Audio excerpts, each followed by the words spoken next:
Reddy Congress MP Chamala Kiran Kumar Reddy మాట్లాడుతున్నారు. Live చూద్దాం. ఆహార పథకం తీసుకొచ్చినటువంటి కాంగ్రెస్ పార్టీ చేసిన పథకాన్ని national rural employment guarantee scheme మీద ఈరోజు ఏమాత్రం క్లారిటీ కానీ దానికి ఎంత అలాట్మెంట్ చేస్తారు అనే దాని మీద క్లారిటీ లేకుండా ఉన్నారు. ఏమనంటే ఉడాన్ స్కీమ్ గురించి ఒక చిన్న ఎగ్జాంపుల్ చెప్తా. ఉడాన్ స్కీమ్ గురించి చెప్తూ ప్రతి పేదవారికి కూడా ఈరోజు విమానాలలో తిరిగే విధంగా ఉండాలని చెప్పి మేము చాలా ఎయిర్పోర్ట్లు తీసుకొస్తున్నామని చెప్పారు. పోయిన పార్లమెంట్ సెషన్లో మేము డైరెక్ట్ ఏవియేషన్ మినిస్టర్ని అడిగినాం. ఏమనంటే మీ ఫ్లైట్ టికెట్స్ ఇందాక ప్రయాగరాజ్ ఇప్పుడు ఎక్కడైతే కుంభమేళ నడుస్తుందో అక్కడ ఎంపీ గారు కలిసిరు.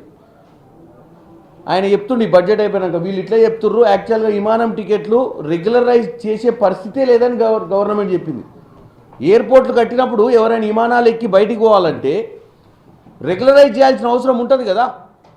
విమాన టికెట్లను రెగ్యులరైజ్ చేసే ప్రక్రియ చేయకుండా మేము ఎయిర్పోర్ట్లు కట్టి సామాన్యుని విమానం ఎక్కిస్తా అని ఏదైతే చెప్పినరో ఈరోజు నిర్మలా సీతారామన్ గారు, అది ఒక లైవ్ ఎగ్జాంపుల్ వీళ్ళకున్న చిత్తశుద్ధి. ఎయిర్పోర్ట్ కట్టడం గొప్ప కాదు, ఎయిర్పోర్ట్కి వచ్చిన ప్యాసింజర్ విమానం ఎక్కాలంటే ఆ విమానం రేట్ల మీద నియంత్రణ ఉందా లేదా అనే దాని మీద గతంలో డిబేట్ జరిగింది పార్లమెంట్లో. సో అటువంటి పరిస్థితిలో వీళ్ళు బడ్జెట్ కేటాయించేటప్పుడు ప్రజలకు క్లారిటీ చెప్పకుండా వైట్ వాష్ చేసేసి మేము చాలా చేస్తున్నాము, గొప్పగా చేస్తున్నామని వాళ్ళంతలో వాళ్ళే బల్లలు గుద్దుకొని వాళ్ళంతలో వాళ్ళే పార్లమెంట్కి వెళ్ళి బయటికి వెళ్ళిపోయి వాళ్ళంతలో వాళ్ళే బయట బ్రహ్మాండమైన బడ్జెట్ ఇచ్చినామని చెప్పారు. వాస్తవంగా ఈరోజు ఎవరికి కూడా ఈ బడ్జెట్లో ఉన్న సారాంశం క్లియర్గా చెప్పలే.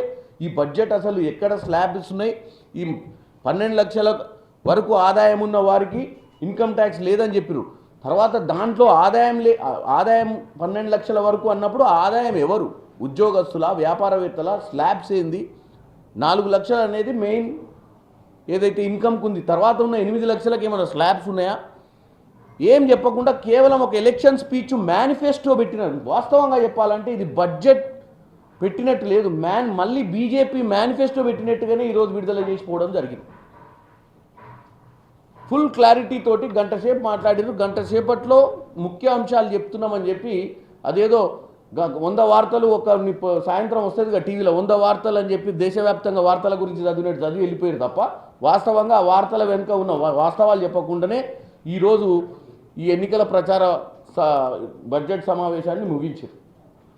ఎందుకంటే ఈరోజు ఢిల్లీ లాంటి నగరంలో 3 సార్లు కంటిన్యూగా ఆమ్ ఆద్మీ పార్టీ గెలవడం, ఈసారి ఎట్టి పరిస్థితుల్లో ఢిల్లీ గద్దెని దక్కించుకోవాలన్న ఉద్దేశము ఇలా బడ్జెట్లో క్లియర్ కట్గా కనపడ్డది. ముఖ్యంగా తెలంగాణ రాష్ట్రానికి సంబంధించి ఆల్రెడీ మల్లు రవి గారు, మా అన్న రఘురామ్ రెడ్డి గారు చెప్పారు, తెలంగాణ రాష్ట్రం గురించి చర్చ లేదు, ఊసు లేదు, ముచ్చట్లేదు. ఓవరాల్గా దక్షిణాది రాష్ట్రాల గురించే చిన్న చూపు చూస్తున్నది బీజేపీ ప్రభుత్వం. ఎందుకంటే ఎక్కువ ఇన్కమ్ ట్యాక్స్ కానీ, ఎక్కువ కమర్షియల్ ట్యాక్స్ కానీ, సేల్స్ ట్యాక్స్ కానీ, జిఎస్టీలు కానీ ఈరోజు వాస్తవంగా దక్షిణ భారతదేశం నుంచే ఎక్కువ వస్తాయి. దాంట్లో తెలంగాణ అనే రాష్ట్రము చాలా కీలకమైన రాష్ట్రం ఉన్న జనాభా ప్రకారం.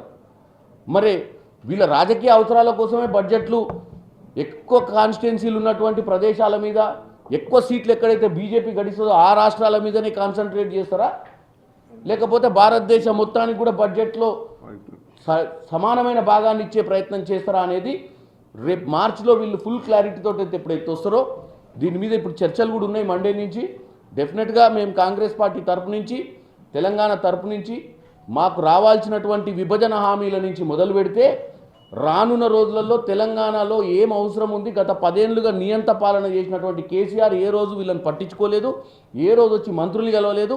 మా ముఖ్యమంత్రి పదే మంత్రుల్ని, ప్రైమ్ మినిస్టర్ని ఈ బడ్జెట్ కంటే ముందే ఈసారైనా మాకు వీలైనంత వరకు ఎక్కువ బడ్జెట్ కేటాయించాలి. మా రాష్ట్రము గత 10 ఏళ్ల నుంచి మాకు రావాల్సిన గ్రాంట్స్, మ్యాచింగ్ గ్రాంట్స్ ఇవ్వకపోవడం కారణం వల్ల మాకు దక్కాల్సినటువంటి వాస్తవమైనటువంటి అమౌంట్ మాకు దక్కలేదు. అటువంటి అమౌంట్ మాకు దక్కాలని చెప్పి మా ముఖ్యమంత్రి గారు పదే ఇక్కడ వచ్చి తిరిగిపోయారు, మంత్రులందరినీ కలిసిరు, ప్రైమ్ మినిస్టర్ గారిని కూడా కలిసిరు. కాబట్టి ఈ బడ్జెట్లో ఈరోజు ఏదైతే సినాప్సిస్ ఇచ్చిరో ఇది కాదు, వాస్తవాలు తెలియాలి. సమానమైన బడ్జెట్ దేశంలో ఒక గుజరాతే కాదు, ఇవాళ గుజరాత్ వ్యాపారస్తులకు అనుకూలంగానే మీరు తయారు చేస్తున్న వ్యవస్థ కాదు. ఇవాళ అన్ని రాష్ట్రాలలో కూడా అంబానీలు, అదానీలు చేయాల్సిన అవసరం నరేంద్ర మోడీ గారికి ఉంది.